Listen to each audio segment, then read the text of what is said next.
1976, the United States celebrates 200 years of independence and freedom. A vigorous Jimmy Carter was heading for the presidency.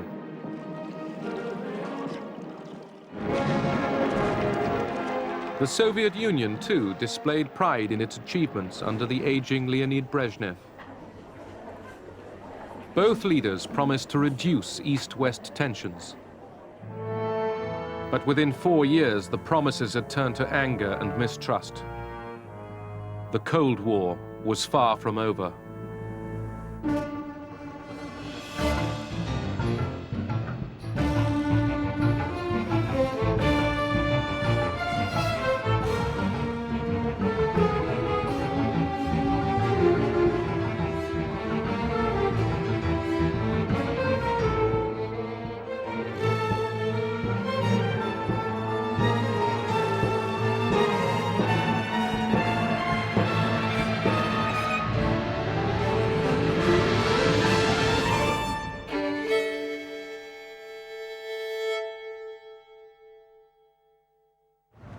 Washington, D.C., January the 20th, 1977. I believe the future is going to be very bright for all of us. You're partners of mine. Together, I'm sure we'll reach for greatness, and we'll never disappoint the people who put their trust in us. Thank you. Have a good time. We'll be seeing you tomorrow, a lot of you. President Carter aimed to restore self-confidence at home and American leadership abroad. Jimmy Carter was a completely fresh face. He was, in essence, an outsider. Nationally, most people had never heard of him. Jimmy who? Jimmy Carter. Jimmy who? I don't know who he is. Jimmy Carter's baseball player, isn't He would say things like, "I will never lie to you. I believe in God. I have always been faithful to my wife." Now, in Washington, you can imagine the reaction was jaded and disbelieving and contemptuous. But people liked this very much. They wanted someone who was fresh and someone who was new and someone who was unsullied by the traumas and problems and corrosion of the past.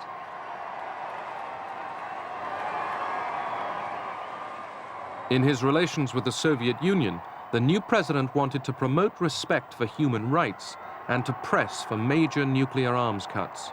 And we will move this year a step toward our ultimate goal, the elimination of all nuclear weapons from this earth. President Ford and the Soviets had made an interim agreement on nuclear arms cuts at Vladivostok in November 1974. The agreement established common ceilings for strategic arsenals.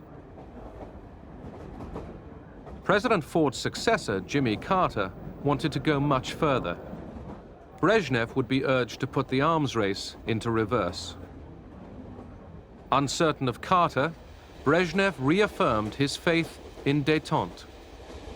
Я от имени партии и всего народа заявляю, наша страна никогда не станет на путь агрессии, никогда не поднимет меч против других народов.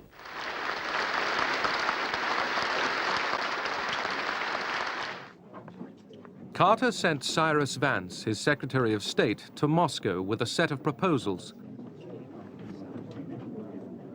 One called for radical cuts in strategic arsenals, well below the Vladivostok levels. Vance had given Soviet Ambassador Dobrynin a preview of Carter's aims. The morning we departed for Europe, Vance met with Dobrynin and, in effect, gave him the details of the proposal that he would present to Mr. Gromyko a few days hence. Dobrynin said what he had said to us all along. It's Vladivostok, marginal cuts, or nothing. The Soviets bluntly rejected the American initiative. Our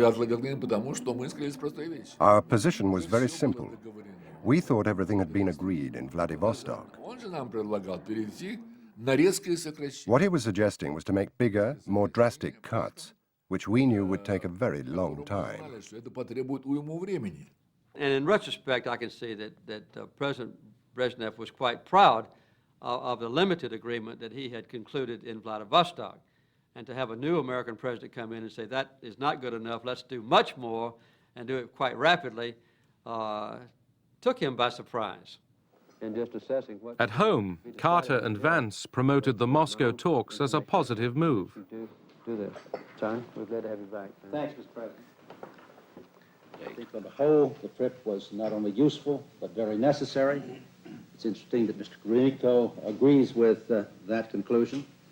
And I do not believe, contrary to what appeared in one of the papers today, that there were any miscalculations. We were very well prepared for what came up, and I think on the whole, as I've said, it was a very useful and necessary trip. Other aides were less confident. The Vance mission was a big disappointment to us. The Russians adopted a very intransigent attitude, and that was a disappointment to those who thought that perhaps we could start the new administration, the Carter administration, with some wide-ranging agreement with the Russians. It became clear that this would be much more difficult. I think most of us on the American side knew the fat was in the world publicity fire. That here the Carter administration had gone to Moscow with new hopes, new dreams to limit the nuclear arms race, and had failed.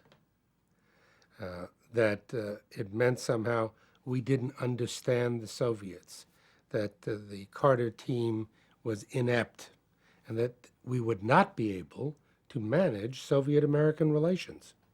So this was to be a deep stab wound. Carter proposed a 3% increase in the American defense budget. But those who saw détente as a trap demanded not parity, but nuclear superiority.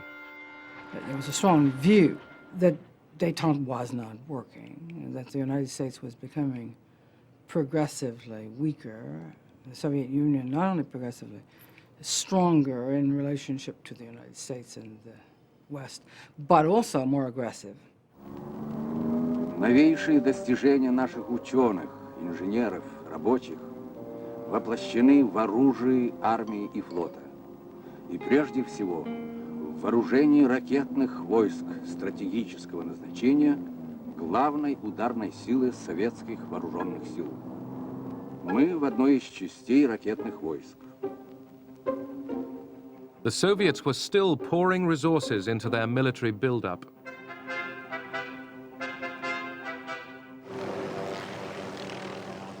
Huge deposits of oil and natural gas in Siberia had insulated the Soviet Union from the oil price rises which had caused recession in the West. Oil earned the Soviet Union much-needed hard currency. The Soviet people were constantly told that their country was thriving and able to match the West in everything. Никогда еще страна наша не располагала таким огромным экономическим и научно-техническим потенциалом. Никогда еще не была столь прочна, столь надежным ее обороноспособность. In reality, defense expenditure was draining the civilian economy. By 1977, the geriatric Leonid Brezhnev was no longer in full control.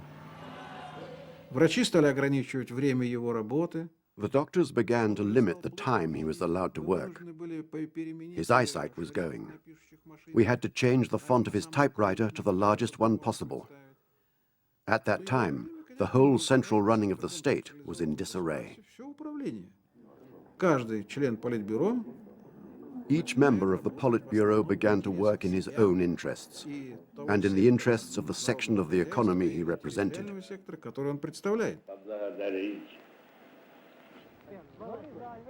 Beyond the Kremlin, ordinary Russians were increasingly apathetic. Living standards were poor. Communist idealism had evaporated. Everyday life was drab.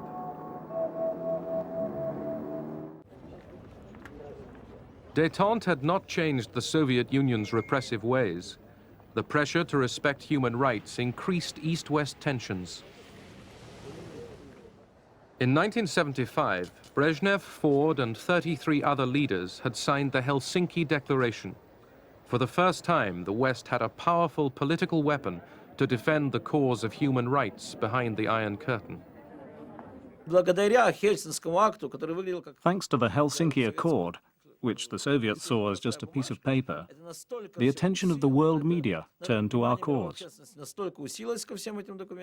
Suddenly, the American Congress was dealing with it. Heads of state were dealing with it. It started influencing the whole character of relations between East and West. I was very convinced before I became president that basic human rights, equality of opportunity, the end of abuse by governments of their people was a basic principle on which the United States should be an acknowledged champion. We said to the president, we are not going to let you put pressure on us. This is an internal matter. We are not going to discuss the subject with you. I was deeply committed to human rights. I felt this was important, but I will not hide the fact that I also thought that there was some instrumental utility in our pursuit of human rights vis-à-vis the Soviet Union. And raising the issue of human rights pointed to one of the fundamental weaknesses of the Soviet system, namely that it was a system based on oppression. In Czechoslovakia, dissidents secretly drew up Charter 77, a human rights document that was smuggled to the West. The signatories were persecuted. Many were imprisoned, including playwright Václav Havel. Under house arrest, Havel made a clandestine recording. That special house, what you see now, it isn't the dream of Corbusier, but I think more the dream of George Orwell, because it is a house of police which it built 3 months ago, and the whole day, every day, they live inside and they follow all my steps and everything what I do in my country house. Sometimes they are here also during the night, but mainly only during the day. They are my new neighbors. Even as he walked his dog, police kept close. Yet he had a sense of freedom and achievement.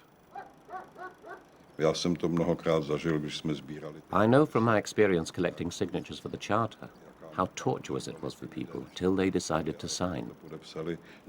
When they did sign, they found themselves in a state of euphoria. It was a community of free people in the middle of an unfree society. They had a feeling of harmony with themselves. Human rights activists in the communist bloc set up Helsinki watch committees to monitor and publicize human rights abuse. Close links with the Western media were forged by dissidents such as physicist Andrei Sakharov. То, что можно назвать словом «мы», это действительно очень небольшая группа людей, которые позволили себе говорить то, что они думают. И мы в этом смысле это не политическая партия, рвущаяся к власти, это морально-этическая оппозиция существующей власти, причем стремящаяся к реформам, а не к каким-то революционным переменам. Systematically intimidated, dissidents ended up in KGB prisons. Опасность диссидентов была в том, что их критика The threat was that their criticism of the Communist Party and the socialist way of life would become a platform for attacking the regime. платформу, так сказать, критики всего строя, который существовал в стране. It could turn into an organized political force. Идеологически будет господствовать в массах, а завтра это перельет. That was what we were afraid of. Вот этого и боялись.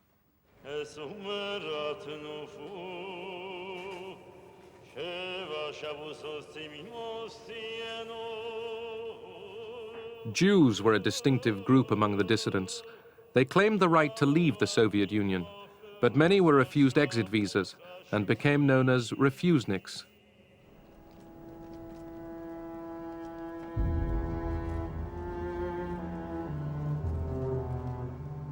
Those who campaigned for their rights were often punished with long prison sentences in forced labor camps, along with other political activists.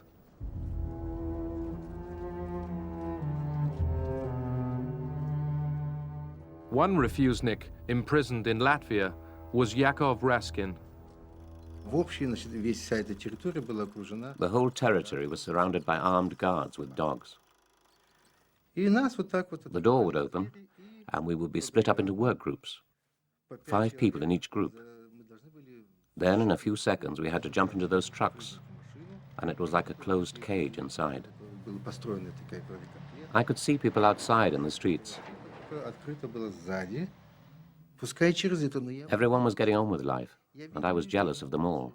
I was envying them, and my heart was aching.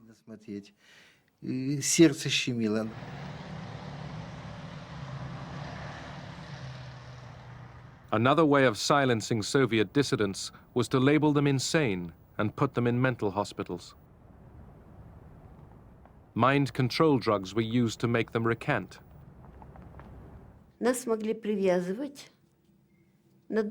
They would tie us up for long periods. They gave us handfuls of drugs 3 times a day, so the body couldn't stand it anymore. I was dumb for 2 years. I couldn't speak.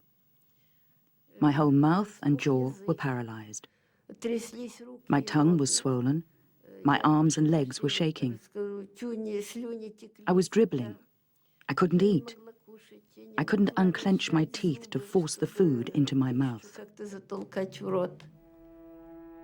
Soviet doctors who exposed the psychiatric abuse to the West risked imprisonment. Dr. Anatoly Karyagin was jailed for 12 years. I said to myself, I can't be silent when people are kept in psychiatric hospitals for their political beliefs. We can't live on our knees like slaves when they do these things.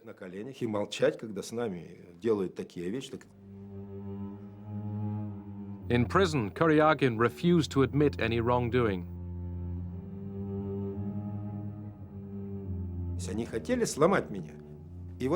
They tried to break my will. In January, they opened all the doors, letting in the cold air. They poured cold water on me. My body came out in huge pimples.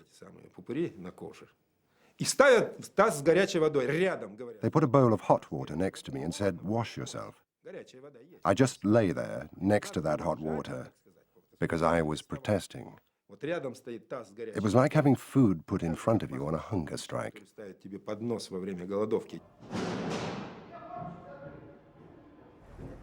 In 1978, the prominent refusenik Anatoly Sharansky was sentenced to 13 years for espionage and treason. Outside the court, supporters, who included Andrei Sakharov, defiantly publicized Sharansky's case to the Western media.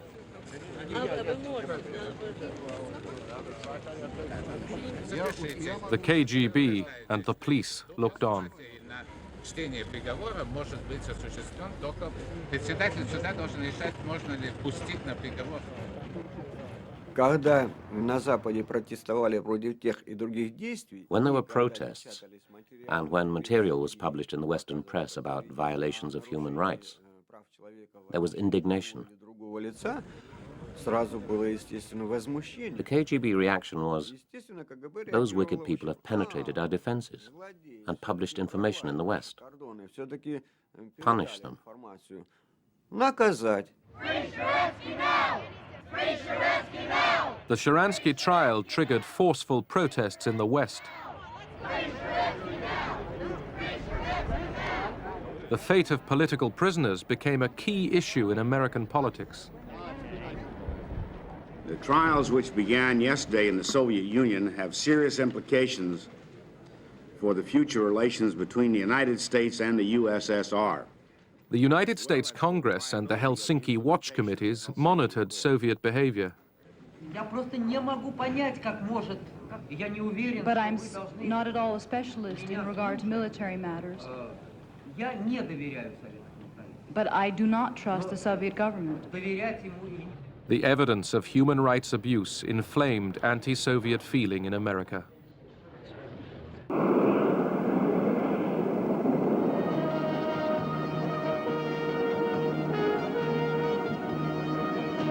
Moscow and Washington were clashing over human rights. They were updating their arsenals. Yet they stepped up negotiations for a new arms limitation treaty, SALT II.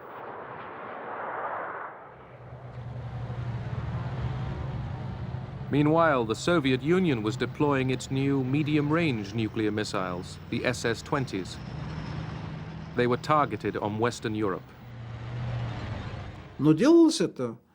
The decision to deploy the SS-20s was made in total secrecy. Even our intelligence didn't know about it.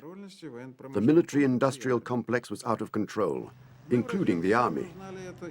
We in intelligence learnt about it from Western sources. The SS-20 missiles alarmed the NATO allies, particularly the West Germans. With a range of 3,000 miles, these missiles could hit their capitals. No one had any plan to attack Europe using SS-20s.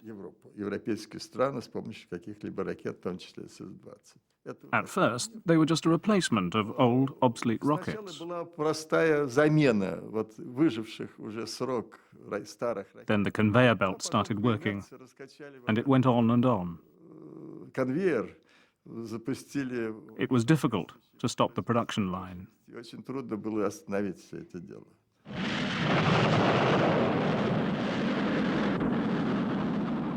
Yet the new Soviet missiles were not on the agenda of the SALT II negotiations.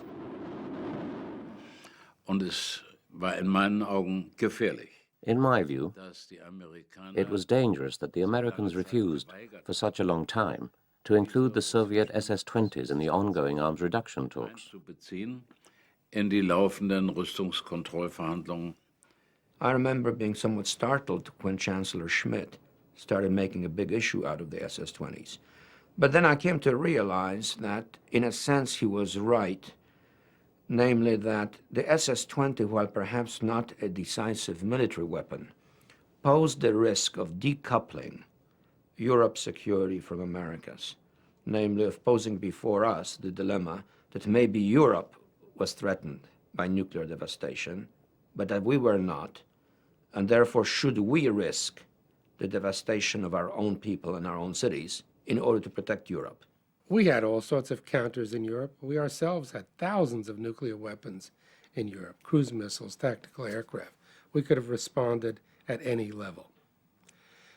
But it was almost impossible to make that case successfully because everyone was so nervous about being accused of not being tough enough on the Soviet Union. The West adopted a twin-track policy. America would develop its new generation of rockets and allow Moscow 3 years to negotiate limits on medium-range missiles. If no agreement was reached, nuclear-tipped American cruise and Pershing weapons would be stationed in Europe and targeted on Soviet cities. America's handling of the negotiations troubled the German chancellor. Sie immer noch in Sachen They still didn't push the Soviets strongly enough on the issue of a mutual withdrawal of medium-range missiles. I remember the Soviet Prime Minister, Kosygin, with undisguised triumph said, "The Americans aren't mentioning the SS-20s at all. So you're completely isolated."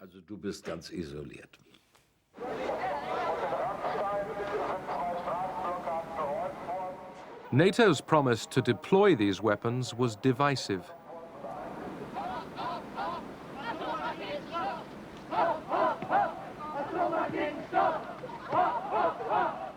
In Western Europe, fear of the missiles created a new mood of resistance to the arms race.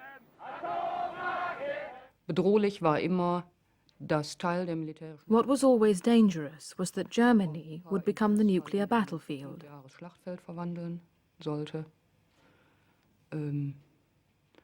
That made the people very upset and angry.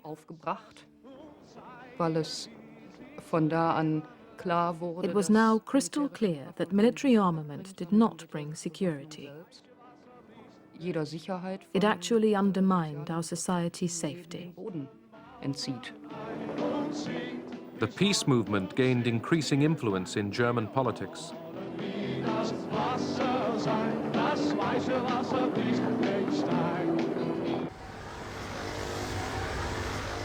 The superpowers had agreed new limits on strategic arms in June 1979, completing the SALT II treaty. Carter met Brezhnev for the first time when they both came to Vienna to sign the treaty.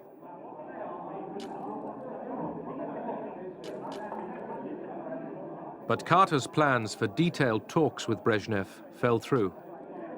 Общий упадок умственных и физических сил. Поэтому, конечно, переговоры, которые были He was physically and intellectually deteriorating. они носили не тот характер. Carter hoped that he would be able to speak without papers on a wide range of international issues. Вообще про международное положение. But Brezhnev was in no condition to do that. Дискуссию провести. Брежнев был не в состоянии. His abilities were limited by his meager knowledge and by his poor state of health. Знаниями очень довольно скудными, и познаниями, и к тому же состоянием.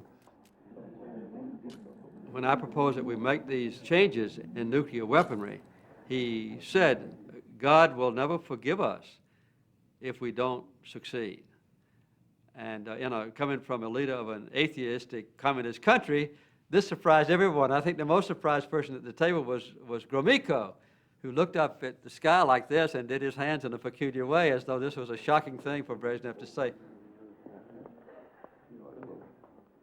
Договору ВСВ-2 он давал возможность ограничить... The SALT II agreement made it possible to limit the arms race. Потому что в то время уже вот... This was very important to the Soviet Union. ...на вооружение, и не только стратегическое. Because at that time, our expenditure on all weapons had begun to have a negative effect. It was affecting the growth of production. It was affecting the living standards of the population. Essentially, that agreement was what was agreed to in Vladivostok. We had done some things to it, I think, to improve it, clarify. But in terms of cuts, they were more or less what had been agreed to 3 years before. And in terms of limits on the developments of new weapon systems, there were none. So we had labored for almost seven years and produced an arms control mouse. Ну, во время подписания, там вот уже потом уже мы шутили, разговор... So the treaty was signed. Marshal Ustinov asked Gromyko, are they going to kiss each other? Because Brezhnev liked to kiss. Gromyko said, I don't know, we'll see. Ustinov said, no, they aren't. Gromyko said, I'm not sure. Brezhnev began to kiss Carter, and Carter was forced to kiss Brezhnev, for which the American media gave him a telling off. The treaty was condemned by the American right. SALT II is not strategic arms limitation. It is a strategic arms buildup with the Soviet Union authorized to add a minimum of 3,000 nuclear warheads to their already massive inventory. The Carter administration's principal argument for ratifying SALT II was that no one will like us if we don't. You know, isn't it time that we made him understand we don't really care whether they like us or not? We want to be respected.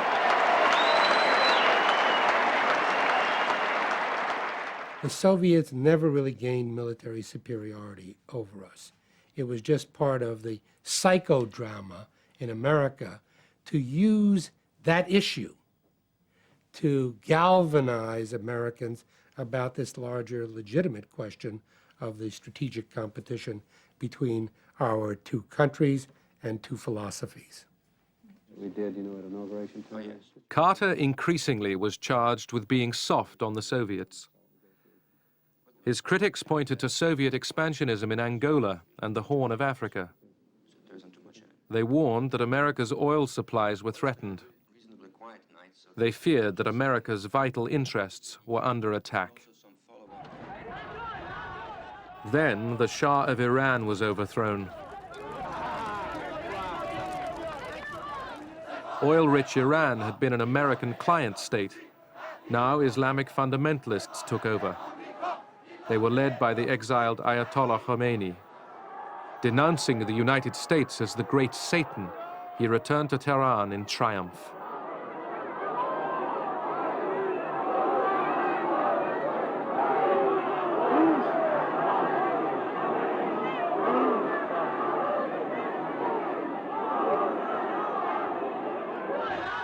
A siege of the American embassy ended with all diplomats taken hostage. A failed rescue attempt sealed America's humiliation. The crisis in Iran heightened our sense of vulnerability insofar as that part of the world is concerned.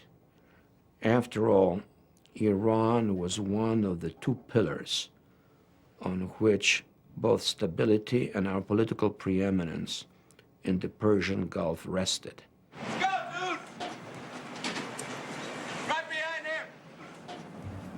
In the United States, oil shortages after the loss of Iran led to long lines at the pumps. Been here for 4 hours. It's too much. The economy was slowing down. The blame fell on President Carter and further damaged his prestige. Then, the Soviets struck in Afghanistan. This invasion is an extremely serious threat to peace because of a threat of further Soviet expansion into neighboring countries in Southwest Asia, and also because such an aggressive military policy is unsettling to other peoples throughout the world. This is a callous violation of international law.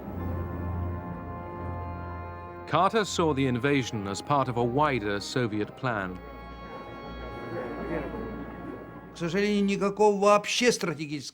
Unfortunately, there was no strategic plan at all. Events were developing chaotically. In Angola and Ethiopia, as well as in Afghanistan, Soviet policy became the hostage of unfolding events.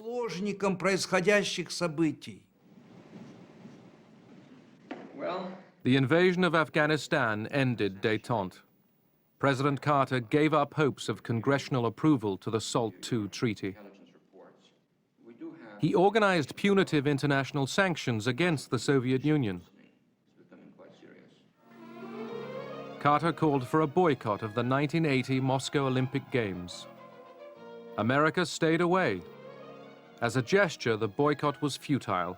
It proved unpopular at home, and the Games went ahead anyhow.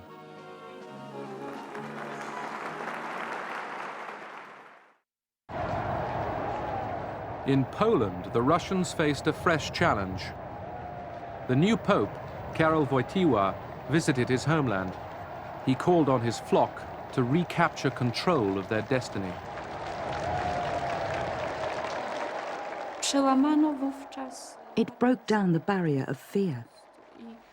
ale i dla społeczeństwa, We saw that if we could stick together in solidarity, solidarni, the authorities would have less power. wiele może.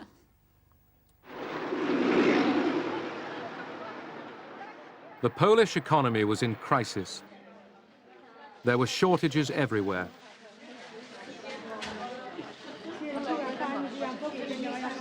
Western loans had been squandered, and the country was burdened by foreign debt.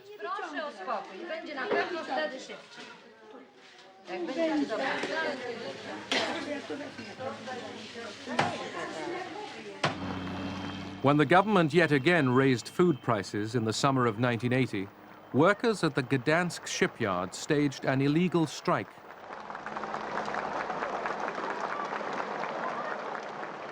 The strikers drew up a 21-point list of demands and refused to leave the shipyard until they were met.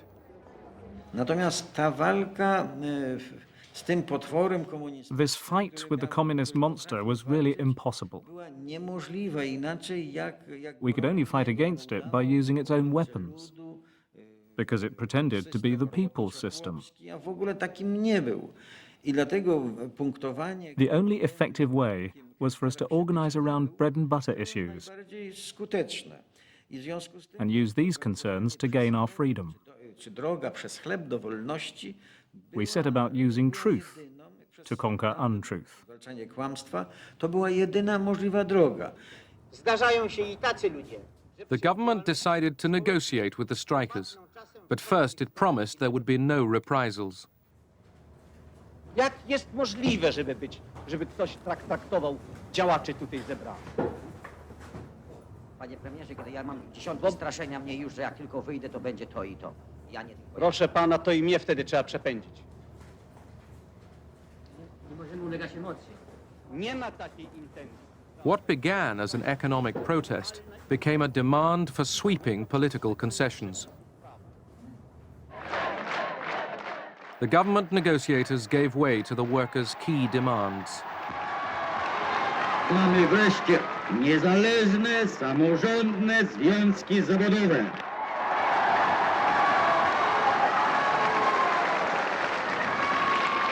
Mamy prawo do strajku. The workers were joined by intellectuals. Together they formed a new movement, Solidarity. Support spread throughout Poland.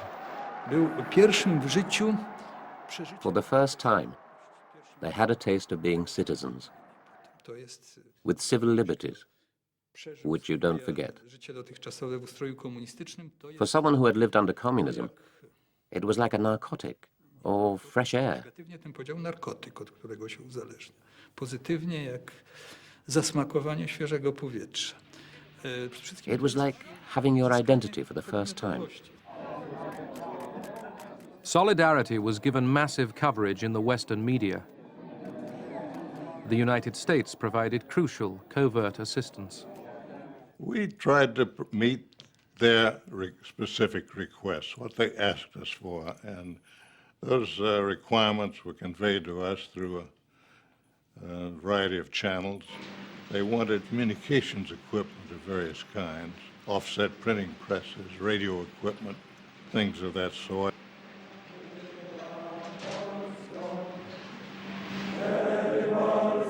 Solidarity became increasingly defiant.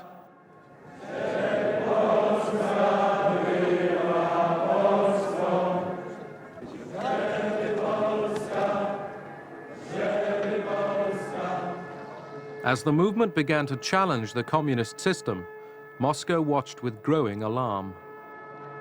По всем линиям шло давление на польское руководство. We exerted pressure on the Polish leadership all the time to take more decisive measures to restore order. By December 1980, Soviet pressure on the Polish leadership was intense. Warsaw Pact forces were massed around Poland's borders. The message was obvious: curb solidarity, or there is worse to come. American concern grew. The critical moment came in December of 1980, when the Soviets were poised to intervene in Poland. We did everything we could to mobilize international opinion, to galvanize maximum international pressure on the Soviets, to convince the Soviets that we will not be passive. Наше руководство и мы Our leadership, including we the military, thought that under no circumstances should we move in the troops. наши войска. Мы даже между We said one Afghanistan is enough. одного Афганистана. Надо We will have to make the Polish comrades solve the problem with their own forces. проблему своими силами. The Kremlin, bent on ending Solidarity's mutiny, leaned forcefully on the Polish leader, General Jaruzelski. Soviet actions were influencing America's 1980 presidential elections. Carter faced difficult odds. The economy was slack. Americans were still hostage in Iran. The Russians were still in Afghanistan. There was what he himself called a growing spirit of malaise in the United States. And that malaise related, I believe, to popular sense of the decline of American strength and of Western strength, and also of American clarity and purpose in the world. Carter's opponent was the Republican, Ronald Reagan. Thanks very much. Now, if the boat doesn't go straight, it's because they tell me I got to steer it for a bit. Hang on, everybody. We have got to stop letting all of these events catch us by surprise, as Carter has been caught by surprise. We have got to control events to the place that we don't run into a crisis that inevitably leads to war. Reagan won the election by a large margin. He had promised much tougher policies against Moscow.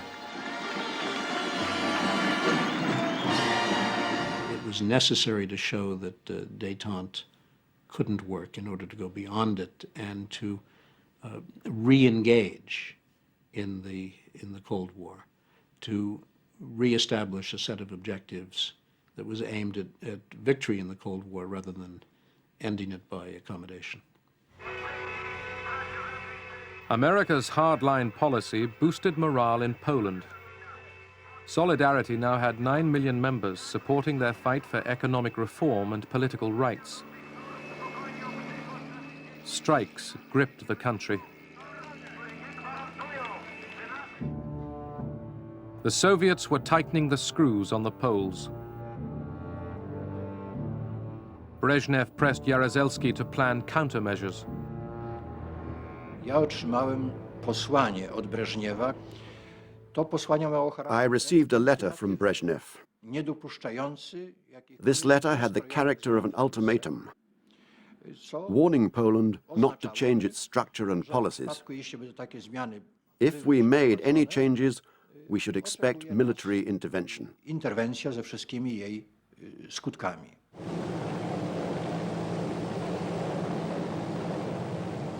On December 2nd, 1981, a fireman's strike was crushed by riot police.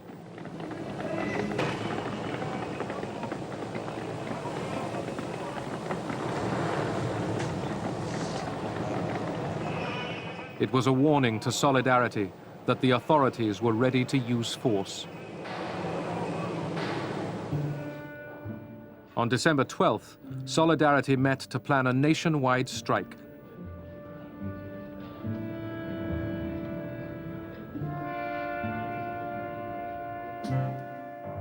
That night, the Polish government sent in the army.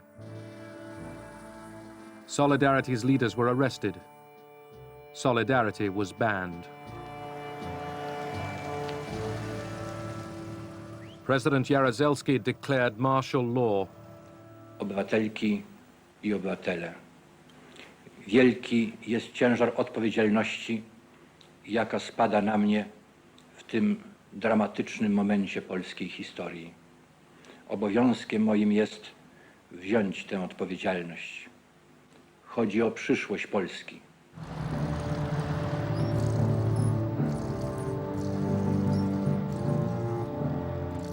Martial law fractured East-West relations. Civil rights were suspended, mocking the Helsinki Declaration.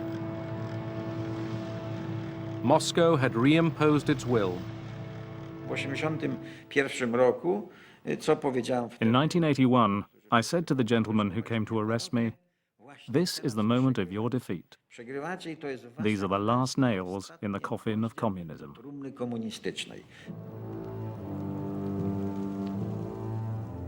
The fires of rebellion burned on.